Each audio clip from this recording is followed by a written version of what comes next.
Assalamualaikum warahmatullahi wabarakatuh. Saya Jeniska Amelia, Fakultas Ekonomi Islam, jurusan Ekonomi Syariah.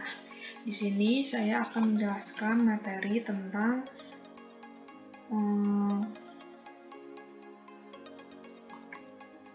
manajemen operasional pada perbankan syariah. Yang pertama yaitu risiko operasional. Risiko operasional adalah risiko kerugian dalam bentuk ketidakcukupan atau kegagalan proses internal yang terkait dengan manusia dan sistem atau risiko eksternal. Risiko operasional lebih signifikan dari bank syariah karena fitur perjanjiannya mereka khusus dan lingkungan hukum umum. Beberapa aspek khusus dari perbankan syariah dapat meningkatkan risiko operasional dari bank syariah lain, di antaranya yang pertama yaitu risiko pembatalan dalam murabahah tidak terkait atau kemitraan dan perjanjian istisna manufaktur. Yang kedua, kegagalan sistem pengendalian internal untuk mendeteksi dan mengelola potensi permasalahan dalam proses operasional dan fungsi back office. Selanjutnya, risiko komersial displeset juga dianggap sebagai risiko khusus bagi bank syariah yang terpapar atas risiko membayar laba dan ekuitas dalam periode ketika laba aktual lebih rendah daripada yang diharapkan. Risiko penarikan menghadapkan bank kepada risiko kehilangan simpanan kepada kompetitor yang berasal dari bank syariah lain atau bank konvensional ketika pengembalian aktual lebih rendah dari yang diharapkan atau tingkat pengembalian yang ditawarkan kompetitor. Selanjutnya, risiko operasional sangat diperhatikan dalam literatur dan sekarang merupakan bagian dari kerangka kerja pengendalian risiko integrasi dari semua lembaga keuangan. Bank syariah juga terpapar pada risiko tersebut. Risiko-risiko tersebut berasal dari sifat lingkungan usaha, kompetensi, praktik-praktik tertentu, dan usaha. Risiko ini termasuk risiko komersial, risiko penarikan, risiko fidusia, risiko syariat, dan risiko reputasi.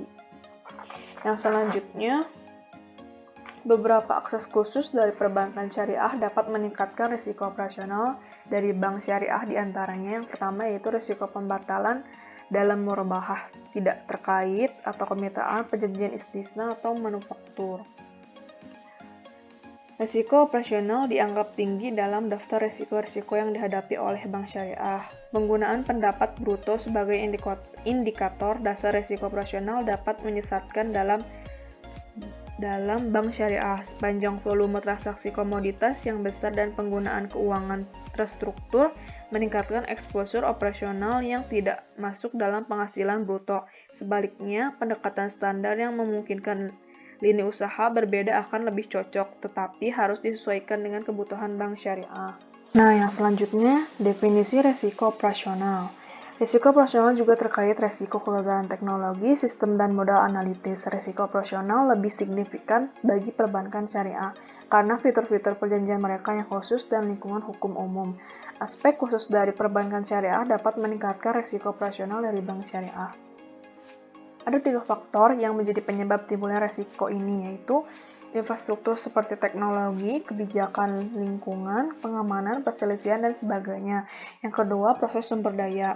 Nah, dari ketiga di atas itu, risiko ini mencakup 5 hal, yaitu risiko reputasi, risiko patuhan, risiko transaksi, risiko strategis, dan risiko hukum.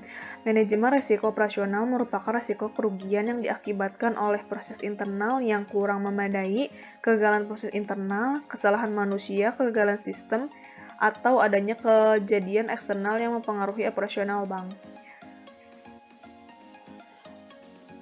Penyebab risiko operasional. Risiko operasional dapat menyebabkan kerugian bank dapat berasal dari berbagai faktor yang secara garis besar dapat dikelompokkan menjadi 3. Yang pertama, kegagalan proses internal, yang kedua akibat faktor manusia, yang ketiga kegagalan sistem, dan yang keempat akibat kejadian eksternal.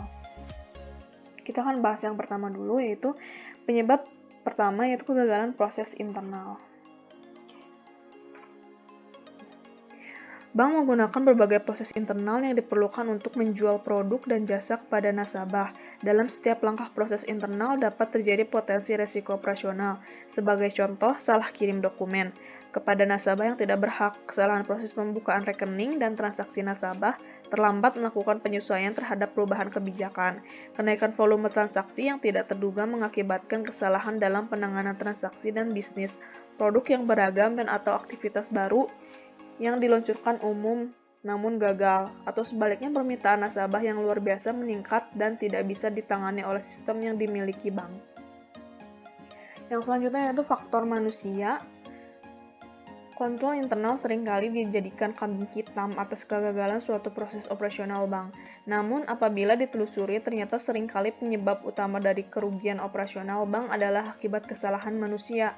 Kerugian resiko operasional dapat terjadi karena tuntutan kompensasi pekerja, pelanggaran terhadap ketentuan jaminan kesehatan dan keamanan, pemogokan, dan tuntutan karena perlakuan diskriminasi. Yang ketiga, kegagalan sistem dan teknologi. Semakin meningkatnya ketergantungan bank terhadap teknologi informasi merupakan salah satu sumber utama risiko operasional. Kerusakan data bank, baik atau tidak disengaja, merupakan penyebab umum kesalahan operasional bank yang mengakibatkan kerugian yang harus ditanggung bank. Yang keempat, kejadian eksternal. Meskipun bank memiliki kontrol yang kecil terhadap kejadian yang terjadi di luar atau bahkan tidak memiliki kontrol sama sekali, namun kejadian eksternal tetap perlu dikelola. Risiko eksternal yang sering menimbulkan risiko adalah perubahan undang-undang yang sifatnya mendadak tanpa diduga-duga, seperti perubahan undang-undang hak konsumen atau contoh lain seperti ancaman fisik berupa perampokan, serangan teroris, dan bencana alam. Selanjutnya yaitu identifikasi resiko. Identifikasi resiko adalah pertimbangan semua aspek dari situasi saat ini dan yang akan datang, lingkungan dan masalah yang secara historis sudah diketahui. Dalam mengidentifikasi resiko, pengalaman tidak dapat terlalu diandalkan. Oleh karena itu, identifikasi ini merupakan alat paling efektif yang tersedia. Yang selanjutnya, mengukur resiko operasional. Risiko operasional diukur berdasarkan dua faktor, yaitu risiko yang melekat pada suatu aktivitas inherent risk dan sistem pengendalian risiko, yaitu risk control system. Frekuensi adalah seberapa sering suatu kejadian risiko operasional terjadi di masa lalu dan estimasi tren frekuensi di masa depan. Sedangkan dampak adalah beberapa besar kerugian yang diderita ketika kejadian risiko operasional tersebut terjadi di masa lalu atau estimasi besar keinginan tersebut di masa depan. Yang selanjutnya, klasifikasi kejadian risiko operasional sebagai berikut. Ada 4. Yang pertama, low frequency atau low impact. Yang kedua, high frequency atau high impact. Yang ketiga, low frequency atau high impact. Yang keempat, high frequency atau low impact. Nah, yang selanjutnya, kita akan ngebahas menganalisis kadar pengawasan risiko. Angkatan Udara Amerika Serikat menggunakan Risk Assessment Matrix untuk membangun kadar pengawasan yang diperlukan. Matrix mengkombinasikan berat ringannya beban risiko dan kemungkinan potensi risiko sampai 5 level. 5 level diantaranya yaitu yang pertama sangat tinggi atau extremely high, yang kedua tinggi atau high, yang ketiga sedang atau medium, yang keempat rendah atau low, yang kelima sangat rendah yaitu residual risk. Nah, level-level risiko yang diperoleh dari matriks tersebut adalah fleksibel dan bervariasi antara perusahaan yang satu dengan yang lainnya, tergantung pada sifat dasar operasi dan kemauan perusahaan untuk menerima risiko. Selanjutnya, pengendalian risiko operasional. Pengendalian risiko operasional bank ditempuh dengan melaksanakan beberapa tahap pengendalian sebagai berikut, yaitu menghindari risiko, risk avoidance, menerima risiko, risk acceptance, dan mengalihkan risiko pada pihak lain atau risk transfer, dan migrasi risiko melakukan kualitas kontrol. Pengendalian risiko operasional dilakukan dengan menghindari risiko, risk avoidance. Risk avoidance adalah untuk mencegah bank mengalami suatu risiko operasional yang tidak dapat diterima unacceptable, atau mencegah melakukan aktivitas lain yang mungkin dapat menambah eksposur risiko operasional sebelumnya. Tindakan ini tentu saja dapat mengurangi tingkat aktivitas bisnis atau malah menghentikan bisnis sama sekali. Umumnya risk avoidance dipilih apabila potensi keuntungan dari suatu aktivitas bisnis tidak sesuai dengan eksposur risiko operasional. Yang selanjutnya, resiko spesifik perbankan syariah. Perbankan syariah menurut Henny van Greuning memiliki tantangan-tantangan unik dalam bidang-bidang berikut, yaitu resiko komersial, resiko penarikan, tata kelola, risiko fidusia, dan risiko syariah, dan risiko reputasi. Nah, semuanya itu bakal kita bahas, dan yang akan kita bahas pertama yaitu risiko commercial distressed.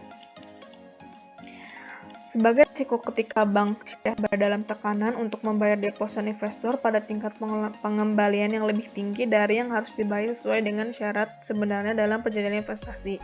Untuk mengurangi risiko commercial distressed, bank syariah memutuskan untuk melepaskan hak mereka dari keuntungan dan dengan demikian menghalangi deposan dari menarik dana mereka. Pengalaman yang didapat dari upaya untuk mengurangi risiko distressed telah mengarah pada pembentukan dua praktik standar dalam industri. Praktik pertama adalah bagi lembaga keuangan untuk mempertahankan cadangan pemerataan laba. Cadangan ini didanai dengan menyisihkan sebagian dari pendapatan bruto sebelum dikurangi bagian bank. Yang kedua, risiko penarikan. Jenis lain dari risiko bisnis adalah risiko penarikan yang berasal dari tekanan kompetitif dari bank syariah lain atau dari bank konvensional yang memiliki unit usaha syariah. Bank syariah memiliki risiko penarikan yang dilakukan oleh pihak nasabah jika keuntungan yang mereka terima lebih rendah dari apa yang bisa diterima dari bank lain. Jika bank syariah dikelola tidak efisien dan terus memberikan hasil yang rendah, maka pada akhirnya deposan akan memutuskan untuk memindahkan uang mereka dan mengikis nilai dari bank tersebut. Yang ketiga yaitu resiko tata kelola. Resiko tata kelola mengacu pada resiko yang timbul dari kegagalan dalam mengelola lembaga, kelalaian dalam melakukan usaha dan memenuhi kewajiban kontrak, serta kelemahan lingkungan, kelembagaan internal dan eksternal termasuk resiko hukum ketika bank tidak dapat menegakkan perjanjian mereka. Yang keempat yaitu resiko fidusia. Resiko fidusia adalah resiko yang timbul dari kegagalan suatu lembaga dalam mematuhi standar eksplisit dan implisit yang berlaku atas kewajiban fidusianya. Risiko fidusia mengarah pada risiko hukum jika bank melanggar tanggung jawab fidusianya terhadap deposan dan pemegang saham. Nah, ada beberapa contoh risiko fidusia, yaitu yang pertama, dalam hal investasi berbasis kemitraan dalam bentuk mudharabah dan musyarakah di sisi aset, bank diharapkan untuk melakukan penyaringan dan pengawasan proyek yang memadai, dan setiap kelalaian yang disengaja dalam mengevaluasi dan mengawasi proyek-proyek biasanya mengaruh pada risiko fidusia. Hal ini menjamin kewajiban dan manajemen untuk melakukan due diligence sebelum menerima dana dari deposan investor.